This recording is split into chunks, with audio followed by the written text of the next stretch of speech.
గోవిందాయ నమః. అందరికీ జయ శ్రీరామ్. ఈ వీడియో ఆధ్యాత్మికపరమైన అంశమున్న వీడియో అయితే ఏమీ కాదు, కానీ ఒక సోషల్ అవేర్నెస్ వీడియో. పిల్లలు, టీనేజీ ప్రాయం పిల్లలు, వాళ్ళ స్వభావాలు ఎలా ఉన్నాయి, వాళ్ళు ఎంత దారుణంగా తయారవుతున్నారో ఒక ఆశ్చర్యకరమైన ఘటన ఒకటి జరిగింది విజయవాడలో. మన ఛానల్ ఎక్కువగా మహిళలు ఫాలో అవుతూ ఉంటారు, యువత కూడా ఫాలో అవుతూ ఉంటారు. కాబట్టి కాస్త తెలియచేయాలి అనే ఉద్దేశంతో చేస్తున్నాను. కాస్త మీరు కూడా అర్థం చేసుకొని ఇంట్లో పిల్లలు ఉంటే మొదటి నుండి దారిలో పెట్టుకునే ప్రయత్నం చేయాలి. ఇక విషయానికి వస్తా. విజయవాడలో జరిగింది రీసెంట్గా. ఒక పిల్లవాడు, వాడికి 13 సంవత్సరాలు, 8వ తరగతి. ఆడపిల్ల బాలికకు 14 సంవత్సరాలు, 9వ తరగతి చదువుతున్నారు అనమాట. వీళ్ళిద్దరికీ ప్రేమ పుట్టేస్తుందంట. పిల్లాడికి 13 ఏళ్ళు 8th క్లాసు, ఆ పిల్లకి 14 ఏళ్ళు 9th క్లాసు.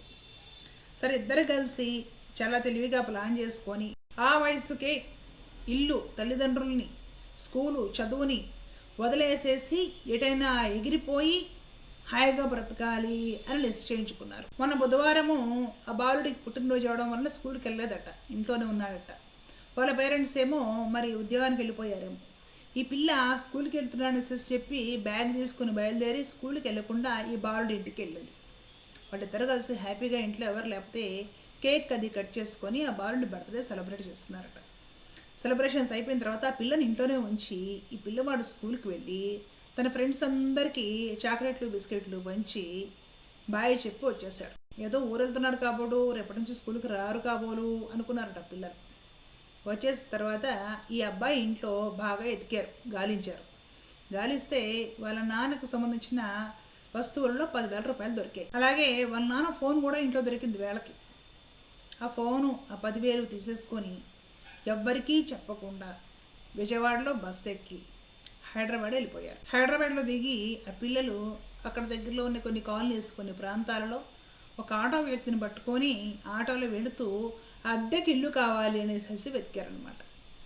అప్పుడు ఈ ఆటో డ్రైవర్కి అనుమానం వచ్చింది. పిల్లలిద్దరూ స్కూల్ యూనిఫామ్తో ఉన్నారు, మైనర్లు, చిన్నపిల్లలు, హై స్కూల్లో చదువుతున్నారు, వీళ్ళిద్దరు ఇల్లు వదిలేసేసి వచ్చినట్టున్నారు అనేసి గమనించి నిదానంగా మాటల్లో పెట్టేసేసి వివరాలు తెలుసుకున్నారు. మేమిద్దరం ప్రేమించుకున్నాము, మాకు ఇంట్లో స్వేచ్ఛా స్వాతంత్రాలు లేవు, కాబట్టి మేమిద్దరం హ్యాపీగా బారిపోయి ఎక్కడెక్కడో ఉండేసేసి కలిసి బ్రతకాలి అని నిర్ణయించుకున్నాము అని చెప్పారట. అలాగే విజయవాడలో సీసీటీవీ కెమెరాస్ పరిశీలించిన పోలీసులు యూనిఫామ్తో ఉన్న పిల్లలు బస్సు ఎక్కేసేసి హైదరాబాద్ వెళ్ళారని గమనించి వీళ్ళు కూడా పిల్లల్ని తీసుకురావడానికి హైదరాబాద్ బయలుదేరెళ్ళారు.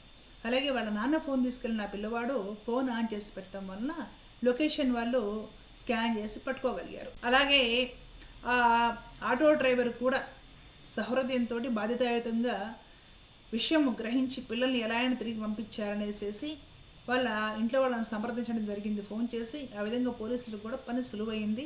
పోలీసులు వెళ్ళేసేస్తే పిల్లలిద్దరిని తీసుకొని వచ్చి విజయవాడలో వాళ్ళ పేరెంట్స్కి అప్పగించారు. ఇది సంక్షిప్తంగా కథ.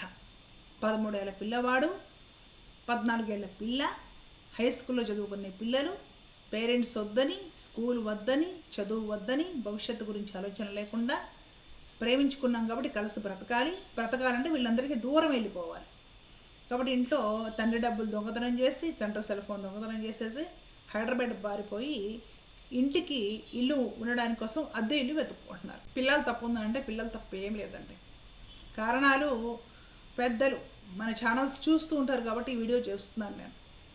ఈ పిల్లవాడు ప్రేమిస్తున్నాడు ఒక పిల్లని అనే విషయం ఇంట్లో తల్లిదండ్రులు కూడా తెలియదు. స్కూల్ బ్యాగ్ వేసుకునే వేళకి వాటర్ బాటిల్, అన్నం క్యారేజీ తీసుకుని పోయేవాడు ప్రేమలో పడతాడని ఏ పేరెంట్స్ అనుకుంటారు? 13 ఏళ్ళ పిల్లాడు, 14 ఏళ్ళ పిల్ల ప్రేమలో పడింది అనేసి వాళ్ళ పేరెంట్స్కి తెలియదు.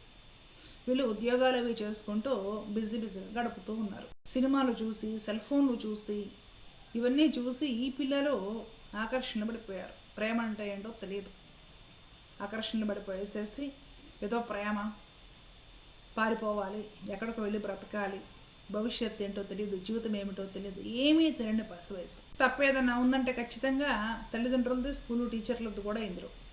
స్కూల్లో మోరల్ క్లాసులు లాంటివి కాస్త వారానికి 1-2 సార్లు అయినా సరే అరేంజ్ చేసి ఆయా పిల్లల వయసును అనుసరించేసి కాస్త మోరల్ క్లాసులు, నైతిక విలువలు పెంపొందించే విధంగా వాళ్ళ వయసు తగ్గట్లుగా సమాజం ఎలా ఉంది, వాళ్ళ వయసు తగ్గ పిల్లలు ఏం చేయాలి, ఏ వయసులో ఏం చేయాలి, ఇలాంటి విషయాల గురించి కాస్త నిపుణులైన టీచర్లు వివరించి చెప్పే ప్రయత్నం చేయాలి. వారానికి 2 సార్లు అయినా సరే ప్రతి స్కూల్లో కూడా మోరల్ క్లాసులు పెట్టి అసలుకి మోరల్గా నైతికంగా ఒక్కొక్క విద్యార్థి ఎలా ఉన్నారు, వాళ్ళ స్వభావాలు ఎలా ఉన్నాయి, ఇవన్నీ కూడా కాస్త టీచర్లు తెలుసుకునే ప్రయత్నం చేయాలి.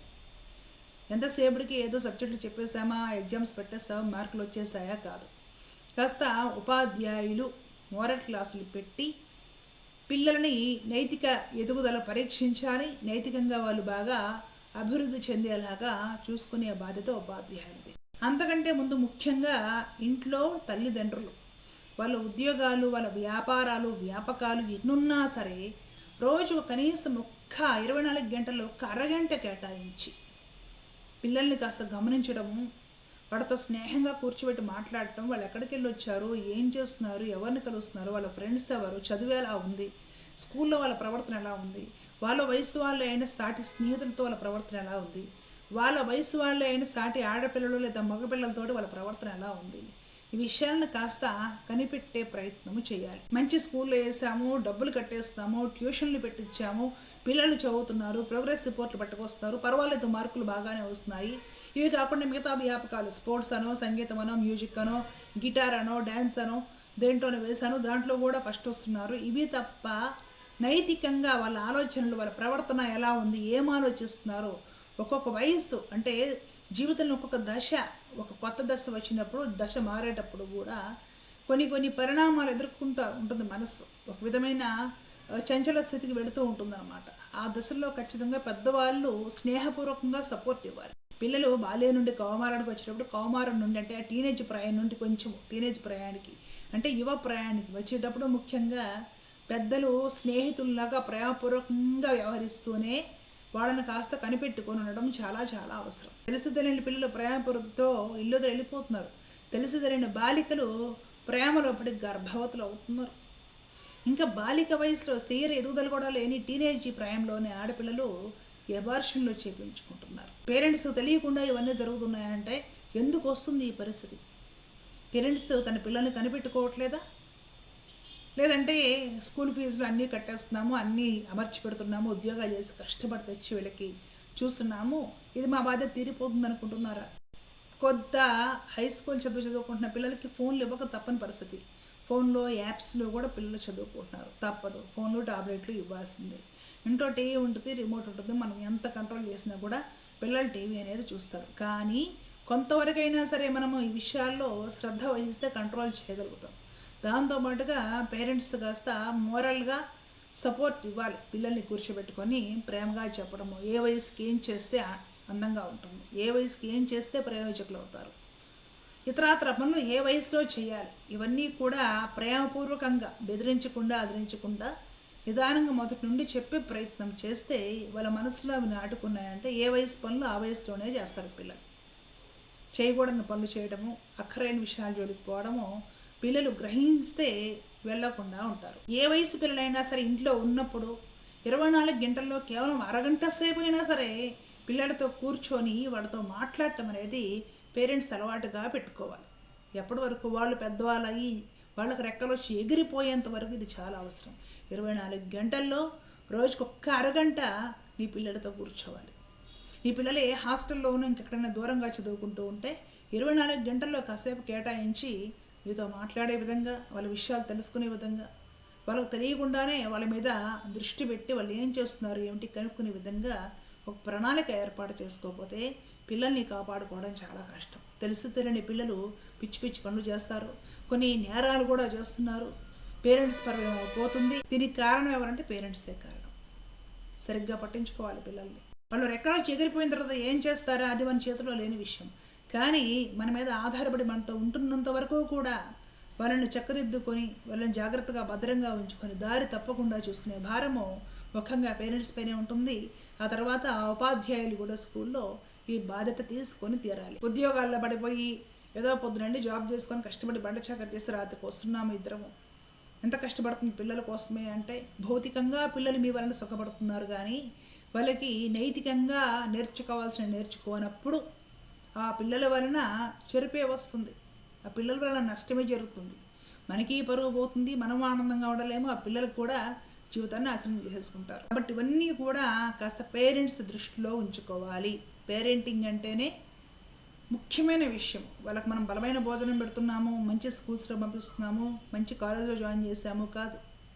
రోజుకి అరగంట పిల్లలతో కేటాయించి స్నేహితుల్లా మెలుగుతూ నిదానంగా పిల్లల యాటిట్యూడ్ తెలుసుకునే ప్రయత్నం చేసి లోపాలు ఏమైనా ఉంటే పేరెంట్స్ చక్కదిద్దడానికి ప్రయత్నం చేయాలంటే ముందు పేరెంట్స్ ఓపిక కావాలి. పేరెంట్స్ ఆ విధంగా కాస్త మోరల్గా మంచి దారిలో ఉండి సంస్కారవంతులై ఉండి ఓపికగా పిల్లలకి నేర్పుకుంటే పిల్లలు గాడి తప్పకుండా ఉంటారు. ఇదిగో ఇలాంటి న్యూస్ రాకుండా ఉంటాయి. పిల్ల పారిపోయింది, పిల్లవాడు పారిపోయాడు, ఇద్దరూ పారిపోయారు, స్కూల్కి వెళ్తామని చెప్పి పారిపోయారు, లేదంటే హై స్కూల్లో చదివే పిల్ల పక్కన ఉన్న పిల్లవాడిని ప్రేమించి గర్భవతి అయింది. ఇలాంటి చెత్తంతా కూడా సమాజంలో లేకుండా సమాజం ఆరోగ్యకరంగా ఉంటుంది. ఆరోగ్యకరమైన తర్వాత తరం తయారవుతుంది. కాబట్టి పేరెంట్స్ బాధ్యత వహించాలి, శ్రద్ధ వహించాలి పిల్లల పట్ల.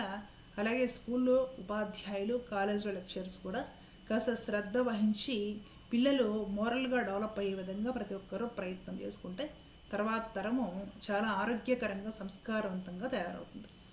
ధర్మో రక్షత రక్షత. జై శ్రీమన్నారాయణ. కృష్ణార్పణ.